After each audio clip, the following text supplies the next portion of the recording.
Here, now how to construct negative quotients in passive voice. How to construct negative quotients in passive voice. Negative quotient means intro plus negative.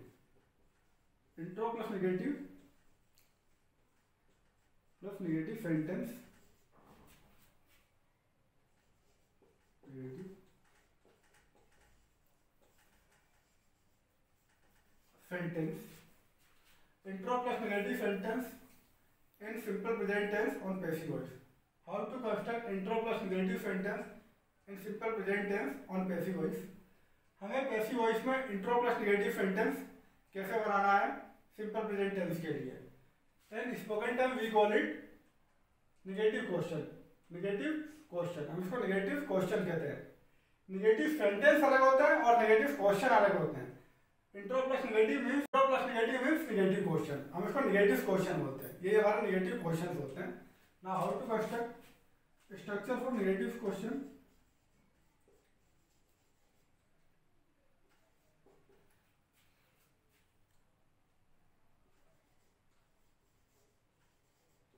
Negative questions.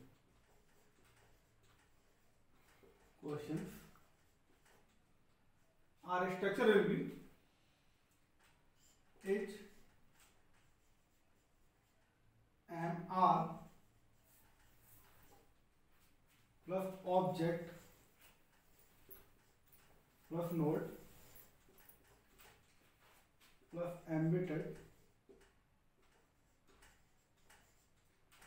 plus by subject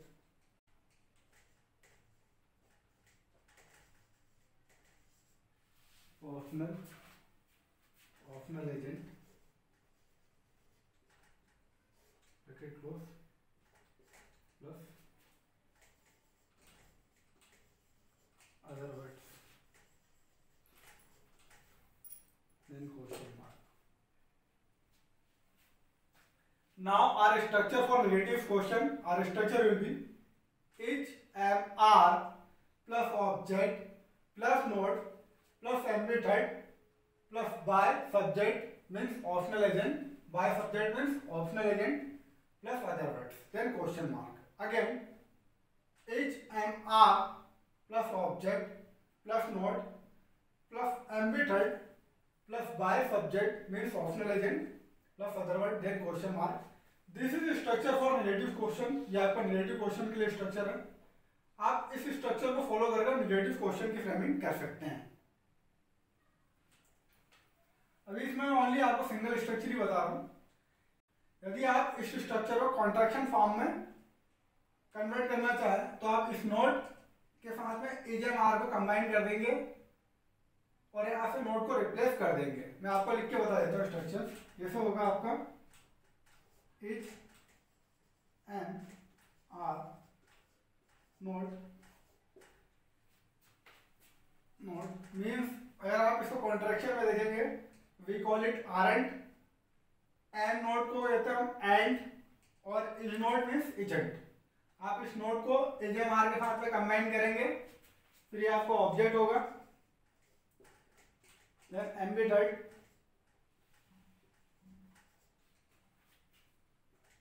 plus by subject means optional agent plus other words.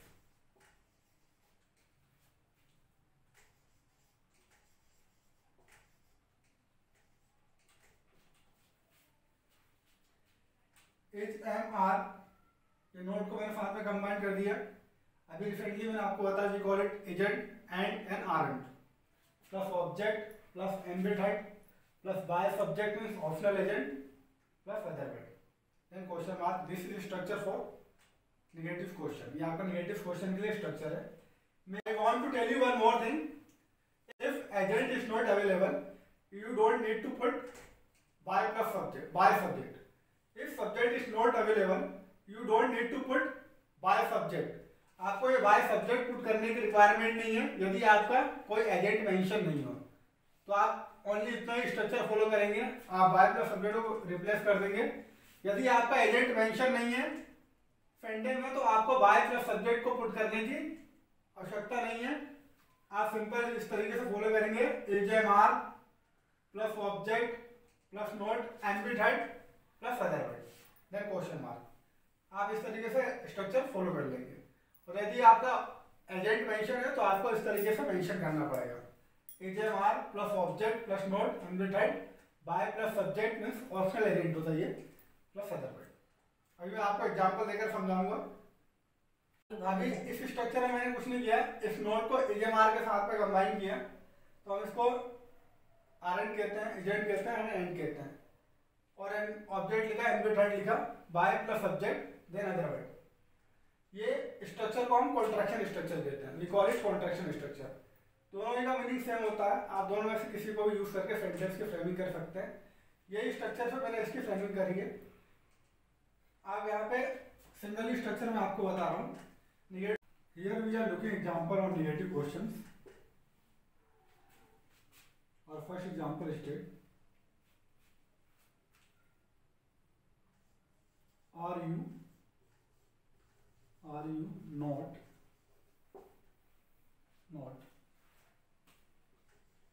Welcome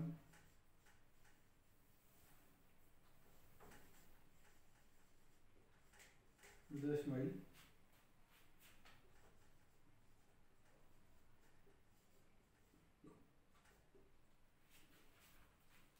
Are you not welcomed with a smile? Are you not welcomed with a smile? Its Hindi meaning will be, क्या आपका smile के साथ में स्वागत नहीं किया जाता है? क्या आपका स्माइल के साथ में स्वागत नहीं किया जाता है? या फिर क्या आपका स्माइल के साथ में स्वागत नहीं करते हैं? That is its Hindi meaning. ये इसकी हिंदी मीनिंग है। आप लोग देख रहे होंगे are, then we call it object, not, NB head main verb का third form, then other word. यहाँ पे आपका एजेंट मेंशन नहीं है, that is why I am not put by plus subject. Now अभी इसी सेंटेंस को मैं कॉन्ट्रैक्शन फॉर्म का भी यूज करके फ्रेमिंग कर सकता हूँ। आप लोग क्या करेंगे, इस आर और नोट को साथ में कंबाइन करेंगे, आर और नोट को, we call it aren't. Aren't you welcome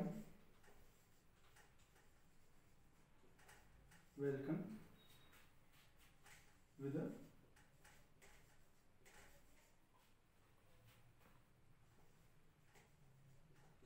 smile?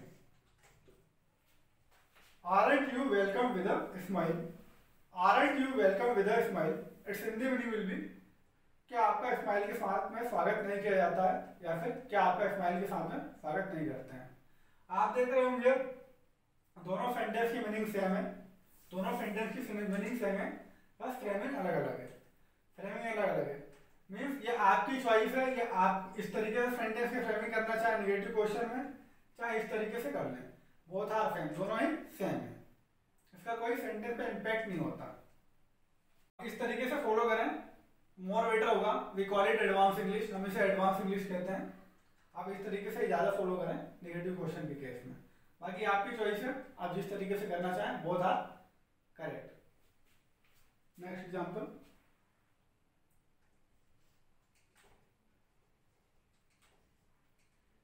Is he not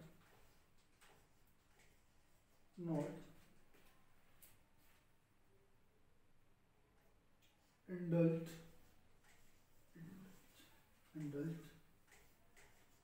in a seminar.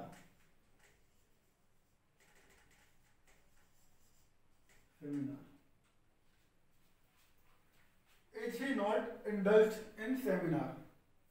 Is he not indulged in seminar means क्या उसको सेमिनार में शामिल नहीं किया जाता है, क्या उसको सेमिनार में शामिल नहीं किया जाता है, या फिर क्या उसको सेमिनार में शामिल नहीं करते हैं। That is it's Hindi meaning. Sentence start by using structure. Sentence को स्ट्रक्चर से फॉलो करके हम बनाते हैं, स्ट्रक्चर को फॉलो करके हमने बनाया। अच्छा, वन मोर थिंग, आप इस नोट को ईच के साथ में भी कंबाइन कर सकते हैं। इस नोट को यहाँ से रिप्लेस करके ईच के साथ में कंबाइन करेंगे, वी कॉल इट एजेंट। जैसे होगा agent he indulged in a seminar, आप इस तरीके से भी कह सकते हैं सेंटेंस को, जैसे मैंने आपको ऊपर वाला बताया उसी तरीके से आप नोट को ईच के साथ में कंबाइन करेंगे, एजेंट ही इंडल्ज्ड इन सेमिनार, आप इस तरीके से वो कर सकते हैं सेंटेंस को। So next example, now our next example is that and I not expelled from exam. Am I not expelled from exam? Am I not expelled from exam? Its Hindi meaning will be क्या मुझे exam से नहीं निकाला जाता है, क्या मुझे exam से नहीं निकाला जाता है, या फिर क्या मुझे एग्जाम से नहीं निकालते हैं। That is its Hindi meaning, जो कि इसकी हिंदी मीनिंग है। Now this sentence can be framed by using contraction form. How will you frame it? Not or am will combine simultaneously. यह not और am को हम साथ में कंबाइन करेंगे, we call it and I expelled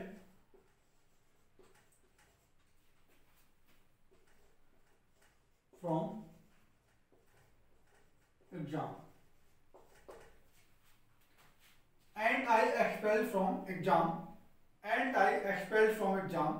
Its Hindi meaning will be क्या मुझे exam से नहीं निकाला जाता है, या फिर क्या मुझे एग्जाम से नहीं निकालते हैं ना। आप लोग देख रहे होंगे दोनों की मीनिंग सेम है। That is your choice, whatever you want to use to contact sentence, both are same and it will be appropriate to tell someone.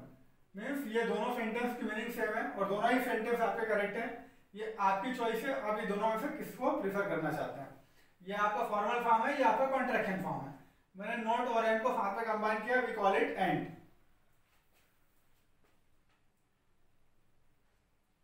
इसी तरीके से we are looking our next example.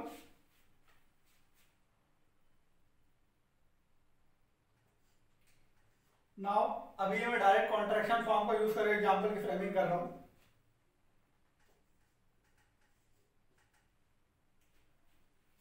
Agent Rakesh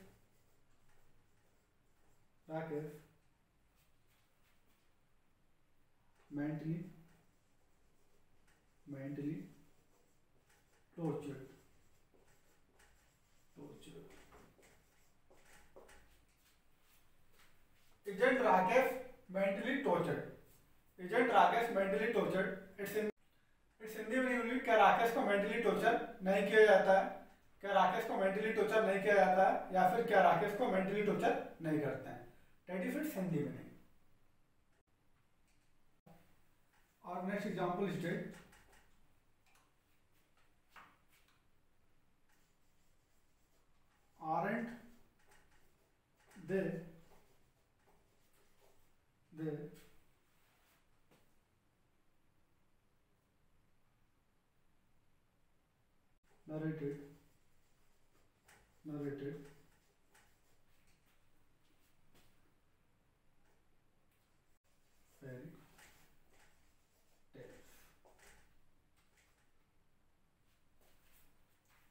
aren't they narrated fairy tales? Aren't they narrated fairy tales? Its Hindi meaning will be क्या उन्हें परियों की कहानियां नहीं सुनाई जाती है, या फिर क्या उन्हें परियों की कहानियां नहीं सुनाते हैं। That is it's Hindi meaning. Now our next example is that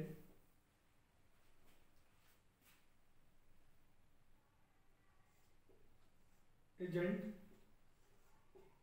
wife is ridden on the road. Agent a bike ridden on the road. Its Hindi meaning will be क्या बाइक को रोड पर नहीं चलाया जाता है,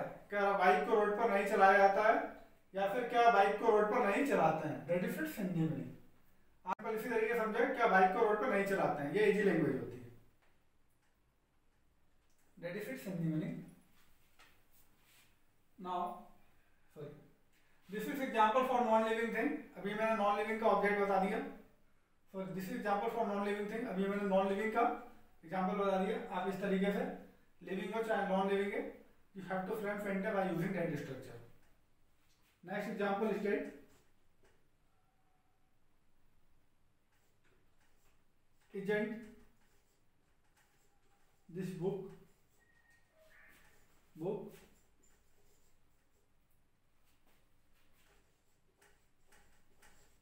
read by us? Isn't this book read by us? Isn't this book read by us? Its Hindi meaning will be, क्या यह book हमारे द्वारा नहीं पढ़ी जाती है? क्या यह बुक हमारे द्वारा नहीं पढ़ी जाती है, या फिर क्या यह बुक हमारे द्वारा नहीं पढ़ते हैं? That is it's Hindi meaning.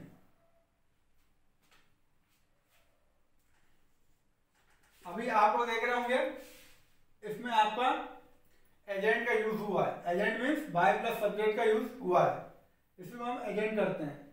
यदि मैं इतना ही बोलता रेड तक, isn't this book red, isn't this book red means क्या यह बुक नहीं पढ़ी जाती है, तो ये भी आपका नेगेटिव क्वेश्चन का एग्जाम्पल होता।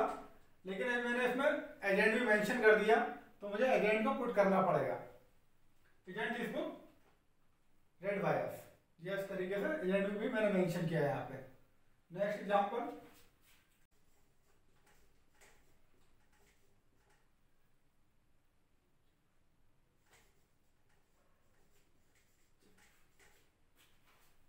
deposited, aren't checks deposited,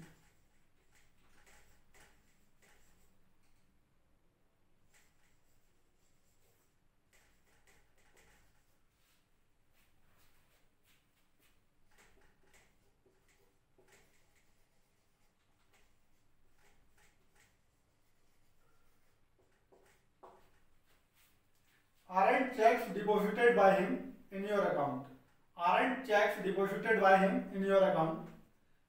Its Hindi meaning will be, क्या उसके द्वारा चेक को आपके अकाउंट में डिपॉजिट नहीं किया जाता है? क्या उसके द्वारा चेक को आपके अकाउंट में डिपॉजिट नहीं किया जाता है, या फिर क्या उसके द्वारा आपके अकाउंट में चेक डिपॉजिट नहीं करते हैं? That is it's Hindi meaning. अभी आप इस सेंटेंस को देख रहे होंगे, इसमें आपका एजेंट है, तो मैंने बाय प्लस हिम किया क्योंकि इसमें एजेंट मेंशन है। और यदि एजेंट मेंशन नहीं होता, अगर मैं इतना ही बोलता आरंट चेक डिपॉजिटेड, क्या चेक डिपॉजिटेड नहीं किए जाते हैं, सिंपल ये भी आपका नेगेटिव क्वेश्चन ही होता। लेकिन आपने एजेंट को पुट किया तो यहाँ आपको एजेंट मार्क करना पड़ेगा इन योर अकाउंट, फिर ये आपका अदर वर्ड हो गया। आगे मैं बता देता हूँ, तो ये आपका aren't object omitted by subject plus other word, इस तरीके से सेंटेंस की फ्रेमिंग हुई है। Now here I have told you various example by using structure in negative question. You can also frame various example by following that structure for negative questions. Now आप और भी example की practice करेंगे negative question में passive voice के लिए। Now आप और भी एग्जाम्पल की प्रैक्टिस करेंगे नेगेटिव क्वेश्चन में पैसिव वॉइस में। इस तरीके से आप और भी सेंटेंस की फ्रेमिंग कर सकते हैं स्ट्रक्चर को फॉलो करके, बट आप कॉन्ट्रैक्शन फॉर्म को ज़्यादा यूज करें सेंटेंस की फ्रेमिंग करने के लिए। It put more impact to tell someone. Continue for watching my next video. If you like my video please like share and subscribe it. आप इसके नेक्स्ट पार्ट को देखने के लिए भी मेरे चैनल से जुड़े रहें। यदि आपको मेरा चैनल पसंद आया हो तो इसे लाइक करें, शेयर करें और सब्सक्राइब करें। That's all.